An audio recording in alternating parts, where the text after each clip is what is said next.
que c'est difficile de prendre la parole après toutes les personnes qui l'ont déjà prise et qui ont démontré leur talent sur des sujets qui ne sont pas des sujets du Maroc, sur des sujets qui sont universels. Les artistes et toutes les personnalités que j'ai vues, malheureusement, je n'ai pas pu assister à toutes les présentations, mais je dois dire que déjà, nous avons la même déclaration d'amour pour notre cher pays parce que c'est une fierté. Et si tous les Marocains pouvaient assister à un tel événement, je pense que beaucoup de choses dans le quotidien de notre pays vont changer. Je ne viens pas vous parler d'un parti politique, ce n'est pas le sujet.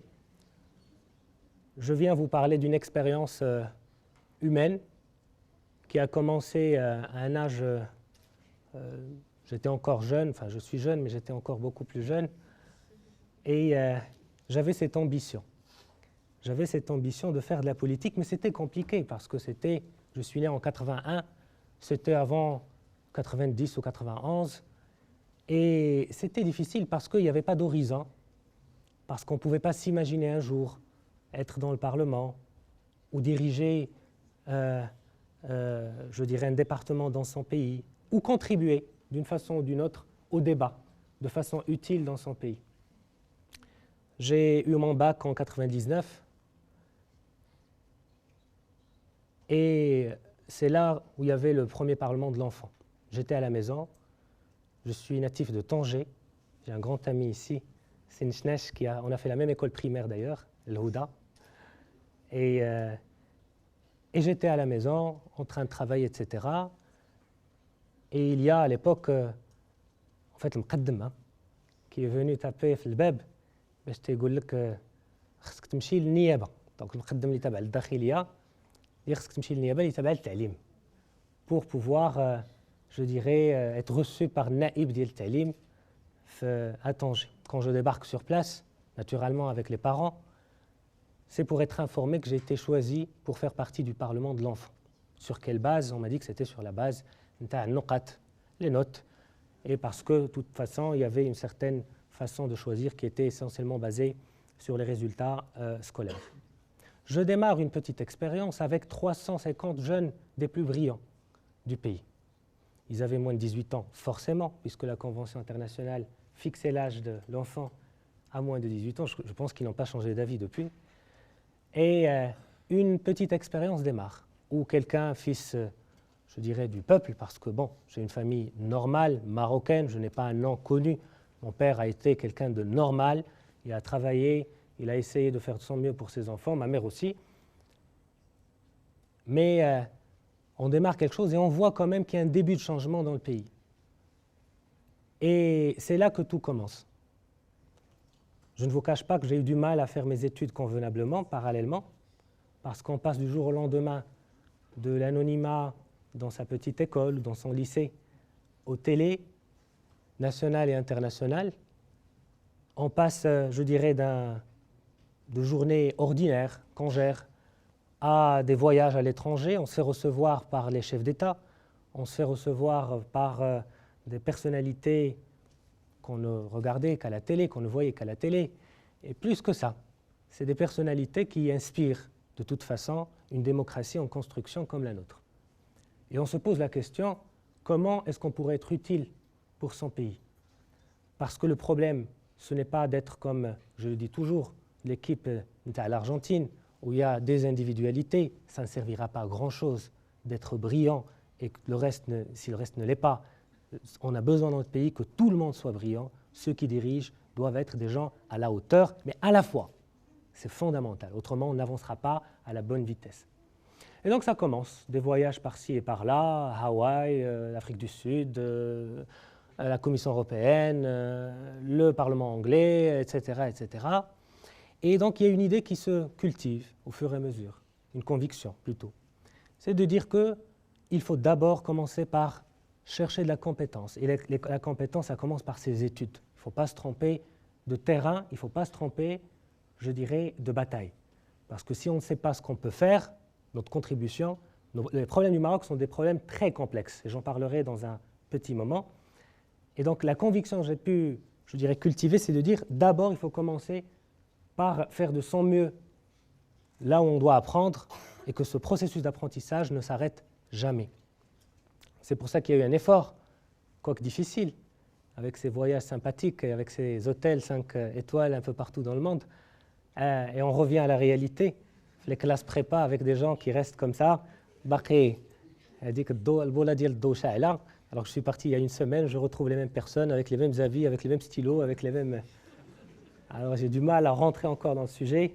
Heureusement que j'avais des copains. J'ai réussi grâce à quelques amis aussi parce qu'ils me faisaient du dopage avant les examens, faire des périodes de voyage. La période des classes prépa se termine. Je commence une école d'ingénieur marocaine, donc je suis produit de l'école marocaine. L'INPT, j'ai fait les télécoms.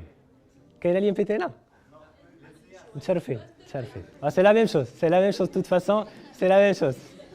De toute façon, tabarakallah, notre enseignement a tellement changé qu'aujourd'hui, on peut en être fier. Je pense que les 15 dernières années, que ce soit l'Akhawaïn, les écoles d'ingénieurs marocaines, les écoles de commerce également, je pense qu'on a de quoi être fier et d'avoir des cadres qui ont pu faire leurs études au Maroc. Quoique j'ai une fiancée qui a fait une école française et qui m'en voudrait peut-être. Alors, mais j'ai fini par la rattraper parce que je fais mon MBA à la même école. Donc, je lui ai dit, attends, ça va. Donc, c'est juste pour vous dire que on démarre une école d'ingénieur et là, on se dit, qu'est-ce qu'on va faire dans cette école d'ingénieur? Je ne vous cache pas que je suis un ingénieur qui ne sait pas grand-chose, qui ne sait pas faire grand-chose dans l'ingénierie qu'il a. Pour ceux qui connaissent les télécoms et les systèmes d'information, je me suis rattrapé un petit peu plus tard, mais c'était difficile de me concentrer sur les ondes, sur le traitement de signal, sur les langages de programmation, sur les architectures des systèmes d'information, mais je me retrouvais un peu plus dans les cours d'économie, pour essayer de modéliser le monde plus facilement, plus simplement. Mais bon, il fallait réussir, donc vous voyez que pour réussir, il faut avoir un minimum un peu partout. J'ai eu ce minimum, mais pas plus. Alors, et là commence une période difficile, parce que quand on est confronté au marché de l'emploi, et qu'on avait des ambitions qu'on a nourries de façon un peu démesurée, on commence à se poser des questions sur le devenir immédiat. Mais le pays n'avait pas encore suffisamment changé. Un jeune qui pourrait prendre une décision, ce n'est pas chose facile. Et donc j'ai commencé à faire du consulting comme beaucoup de monde, jusqu'au jour où j'étais devant la télé et je voyais que le gouvernement de Sidrigto à l'époque allait organiser, quelques mois après, les premières assises de l'emploi, qu'il avait appelé Initiative Emploi, un grand rassemblement de toutes les forces vives du pays pour réfléchir à la question du chômage. Je prends le téléphone, je bossais à Casablanca, donc jeune ingénieur, 23 ans et quelques. Je prends le téléphone, j'appelle ma famille, naturellement, pour leur dire, écoutez, j'ai une idée, je vais pondre un projet, je vais le proposer au Premier ministre et je vais lui demander de m'embaucher chez lui. La sagesse, il ne faut pas toujours écouter ce qu'on appelle des conventional wisdom. Ça peut vous porter du tort, des fois. Ça ne veut pas dire qu'il ne faut pas écouter de la sagesse, loin de là. Donc la sagesse, c'était mon père, qui m'a dit, en arabe darija, يعني واش تتفكر شي شويه ولا ما تتفكرش. C'est la vérité. Il m'a dit, 1, tu n'as pas 24 ans, 2, tu as un diplôme qui est bien, mais tu n'es pas particulièrement doué pour quelque chose. Et puis 3, tu veux travailler avec un Premier ministre qui dirige un gouvernement et qui a peut-être l'équivalent de ton âge et plus en expérience de management. Je lui dis, je vais tenter ma chance. Il me dit, il avait peur que je quitte mon boulot parce que je bossais, j'étais dans une entreprise, etc. Mais je le fais quand même. Je le fais et ça ne marche pas au premier coup, comme vous l'imaginez, parce qu'il y a des gens qui veulent récupérer ce que vous proposez pour leur propre compte. Et c'est malheureusement la culture de notre administration. Mais ça finit par aboutir, par un concours de circonstances. Et quand ça aboutit, on démarre le travail. Une année charnière autour d'un programme qui a fait beaucoup de très controversé, qui s'appelle Muqawalati. C'est un bébé que j'ai pu mettre au monde avec d'autres Malheureusement, je n'ai pas pu le suivre jusqu'au bout, mais pour vous dire que si on veut réaliser quelque chose, il faut s'investir. Il ne faut pas calculer, surtout quand on est jeune, quand on a de la volonté et quand on pense bien faire. Naturellement, dans un tel parcours, il faut avoir des valeurs. Ces valeurs sont fondamentales, parce qu'on peut toujours se tromper. Mais il faut avoir des valeurs qui doivent à mon avis, d'abord reposer sur le mérite. Si vous méritez quelque chose, il faudra que vous méritiez ce que vous faites. Et donc, une année et quelques de travail où je n'ai pas été payé pendant une année, parce qu'il y avait des gens qui voulaient absolument que je ne sois pas payé pour que je quitte pour récupérer les projets en question. Et c'est compliqué, je vous assure, de faire le changement à l'intérieur des institutions. Et c'est un travail qui continue. Alors, à un certain moment, bien sûr, j'ai été payé, mais pas sur toute la période que j'ai bossé. Et donc, vous voyez que les petites ambitions que j'avais à gauche et à droite sont tombées à l'eau. J'ai réfléchi. Je me suis dit, j'ai passé une année et demie à travailler avec quelqu'un qui a beaucoup de, je dirais, de charisme et quelqu'un qui a une grande compétence, qui a été reconnu par beaucoup de gens, je ne suis pas le seul à le dire, qui est l'ex-premier ministre Drijto. Et j'étais à la maison comme pour la première fois. Cette fois, j'étais avec les parents, en train de déjeuner, je me souviens très très bien. C'était un mercredi, avant le bouclage de tel quel, et je vais vous dire pourquoi. C'est Karim Boukhari Makanchana, ou c'était Reda Ben Smsi à l'époque. Et je me dis, ce gouvernement est en train de... C'était un peu clair qu'il n'allait pas continuer. On était à la fin de l'année 2006, et les élections c'était en 2007, et on avait un Premier ministre qui n'était pas dans l'un des partis. Je me suis dit, il faut que je sois ailleurs. Il faut que je construise autre chose parce que je considérais que mon rôle était terminé là où j'étais. J'avais monté un programme, on l'avait démarré. Ce n'est pas une personne de gérer quand même un programme qui concerne une large frange de la population. C'est des institutions qui doivent le faire. Et malheureusement, les institutions ne marchent pas encore bien comme il se doit dans notre pays. Et je prends le téléphone et j'appelle le standard du ministère de l'Intérieur. Parce que je n'ai pas le numéro de portable de monsieur le ministre de l'Intérieur. Que j'ai connu, que j'ai côtoyé avec des bonjours sympathiques, mais quand il n'était pas encore ministre de l'Intérieur. Je prends le téléphone et j'appelle. Et je pose la question, est-ce que je peux parler à monsieur le ministre? Je ne vous cache pas que j'ai dû parler à 3 standards, ces 3 étages, je les imaginais comme ça. Quoique j'ai découvert après que le ministre de l'Intérieur, et je demande à lui parler et il me répond avec beaucoup de courtoisie et de gentillesse, et je lui dis, est-ce qu'il y a quelque chose à faire chez vous autour d'un projet ou deux? Je sens que mon rôle est terminé là où je suis et je voudrais démarrer autre chose le plus tôt possible. Pourquoi? Parce que j'avais vu aussi à la télé que le pays organisait la première rencontre des collectivités territoriales, Jamaat al-Mahalliya. D'abord, Jamaat Tourabiya. C'était collectivité locale, maintenant c'est collectivité territoriale. Je me disais que c'est là où il devait y avoir du contenu pour le développement de notre pays, parce que ce sont des entités qui s'occupent de beaucoup de choses, du transport qui ne marche pas à Casa, des voiries, de la distribution de l'eau et de l'électricité, et de bien d'autres choses, des équipements de proximité qu'on n'a pas, les théâtres, des salles aussi belles que celles-là. Il n'y en a malheureusement pas suffisamment dans notre pays. Et donc, je vais le voir après 2 semaines parce que c'est quelqu'un de très pris.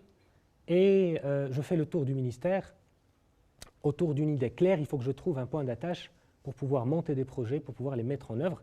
Parce que ce qui m'intéressait, ce n'est pas de faire carrière. Et c'est aussi un choix qui s'impose à chacun d'entre nous, surtout les étudiants qui sont là. Il faut avoir une idée très claire de ce qu'on veut faire. Et ne pas chercher à être récompensé immédiatement. Parce qu'il faut faire la différence entre le stratégique et je ne dirais pas le tactique, mais il y a beaucoup de... Il ne faut pas se leurrer devant les apparences. Il faut construire. Tant qu'on a la possibilité, l'âge et l'énergie pour le faire. Et donc, je commence à bosser. Et je devais tout remettre à zéro. Donc, j'ai travaillé avec quelqu'un qui a le même nom que vous, qui s'appelle Sebo Teib Nordin, et quelqu'un de très brillant, quelqu'un qui a beaucoup de valeur et beaucoup de respect pour l'élément humain, quelle que soit sa position, son niveau et son éducation. Et donc, j'ai commencé à travailler. dans une administration qui est quand même le centre du pouvoir au Maroc, vous le savez pertinemment, qui a des moyens, qui a beaucoup de moyens.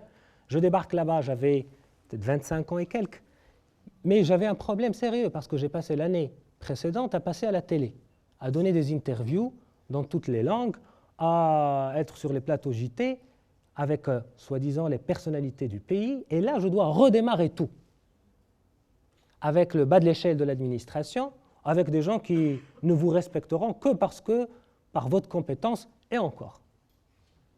Donc, à zéro. Donc, 6 mois, très difficiles, où je me suis posé toutes les questions du monde, où je me suis dit, est-ce que je... Et puis les salaires, vous savez, dans l'administration, ce ne sont pas nécessairement les meilleurs salaires, malheureusement. J'étais à Austin, Texas. Là, en 2008, j'ai rencontré la directrice de la ville d'Austin. C'est comme le secrétaire général, je dirais, de la commune de Casablanca. C'est une femme. Je lui ai posé la question, je lui ai dit sans indiscrétion, quel est votre salaire? Ou donnez-moi une fourchette pour que je sache. Austin, c'est peut-être 1 million d'habitants, c'est une ville qui est très riche. Elle m'a dit, j'ai le même salaire, c'était à l'époque le gouvernement George Bush, elle m'a dit, j'ai le même salaire que Dick Cheney, le vice-président des États-Unis. Vous voyez comment les gens, dans une architecture d'un État, comment on peut, quand on veut que le développement, parce que le développement, il est local, il n'est pas à Rabat, il n'est pas national. Donc quand on veut développer un pays, il faut qu'on investisse dans les ressources humaines. Et donc il faut descendre en bas, et il faut pouvoir mettre les bons salaires et les bons profils là où il faut, en plus d'autres choses naturellement, on n'aura pas le temps de parler de tout ça. Et donc, pour vous dire, je reviens quand même, il a fallu faire un effort sur soi qui était insurmontable, c'était difficile, et ça a affecté le moral, ça a affecté tout. Rebelote, boulot, construire, pierre par pierre. Je ne discutais, je ne parlais que lorsqu'il fallait parler. J'ai transformé ma personnalité, alors que je croyais avoir atteint, je dirais, le maximum. Avec la jeunesse, vous voyez, la fougue, etc. Il fallait retravailler toute la personnalité encore pendant 3 ans. Et bon, des changements, etc., dans le ministère, etc. Et je me posais la question, il faut compléter son diplôme par un MBA éventuellement, etc., etc., etc. Et c'est là qu'est venue une proposition d'un parti controversé qui s'appelle le PAM, l'authenticité et la modernité. Et on est venu me dire, beaucoup de gens d'ailleurs, qu'on vous propose de prendre la direction du parti dans une région entière. J'ai dit, avec quel mandat? On m'a dit, avec 90% des prérogatives du secrétaire général du parti. C'était à la fin de l'année 2010, le parti voulait rénover complètement son image, complètement, je dirais, ses ressources humaines, etc. J'ai réfléchi, mais je n'avais pas beaucoup de temps. J'ai réfléchi pendant pratiquement 24 heures et le lendemain, j'ai rendu ma réponse. J'ai dit j'accepte, alors que j'étais sur une carrière ascendante, au boulot. Il y a des promotions qui attendaient parce qu'il y avait du travail, etc., etc. Et j'ai commencé autre chose. Et là encore, je descends d'un cran. J'avais cru avoir tout vu quand j'étais au ministère de l'Intérieur, mais là, dans un parti politique, vous en voyez de toutes les couleurs. La personne qui me seconde toujours à Témara a peut-être un peu moins de 3 fois mon âge, 85 ans.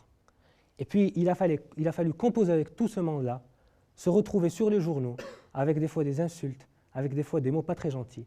Il a fallu tout refaire à zéro et faire le 3e round sur sa personnalité. Là, alhamdoulilah, on a fait des élections. J'ai été tête de liste du parti sur la liste nationale. Je commence une nouvelle étape.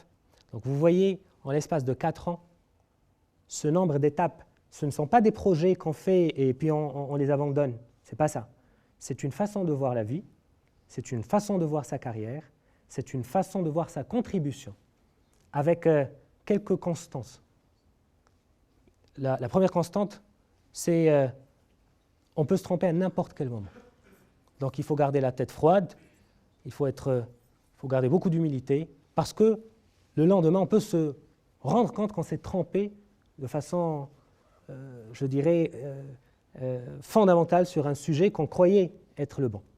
Deuxième chose, il faut toujours garder cette volonté de vouloir servir son pays, de vouloir servir les citoyens, et Dieu sait, on n'a pas le temps de développer ce qu'on peut faire pour notre pays, mais Dieu sait qu'on peut faire vraiment beaucoup de choses.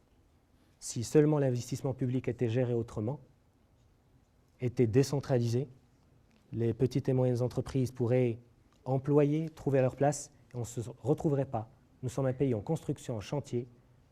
C'est anormal que notre investissement public ne permette pas d'employer les jeunes femmes et hommes qui sont au chômage aujourd'hui. Nous avons besoin d'être très efficaces. Donc le message que je voudrais partager avec vous aujourd'hui, en guise de clôture, parce que je pense que mon temps il touche à sa fin, c'est de dire, peu importe votre conviction, ayez une conviction. Il faut en avoir une. C'est le moment. Et c'est le moment. Notre pays a démontré aujourd'hui, à travers le résultat du PJD, que j'ai félicité, que nous avons félicité, que nous sommes sur une nouvelle phase. Il y a une grande démocratie. Le Maroc, maintenant, entre dans la sphère des grandes démocraties. Il faut que vous en soyez fiers. Mais s'il vous plaît, il faut que chacun d'entre nous soit conscient de ce qui se passe dans son pays, soit l'arbitre, soit le gendarme, qu'il suive le travail de ses élus, du gouvernement et tous les étages, qu'ils comprennent ces institutions. Dans 5 ans, on peut aller très très loin, et ce sera la première occasion réellement offerte à notre pays pour qu'on soit très loin de ceux qui sont, je dirais, nos voisins aujourd'hui. Donc l'avenir nous appartient, malgré la crise mondiale, malgré toutes les mutations qu'on voit un peu partout dans le monde, l'avenir réellement nous appartient. Et je pense que si on a de grandes difficultés, nous avons tout le génie qu'il faut pour pouvoir, je dirais, les surmonter. Je vous remercie.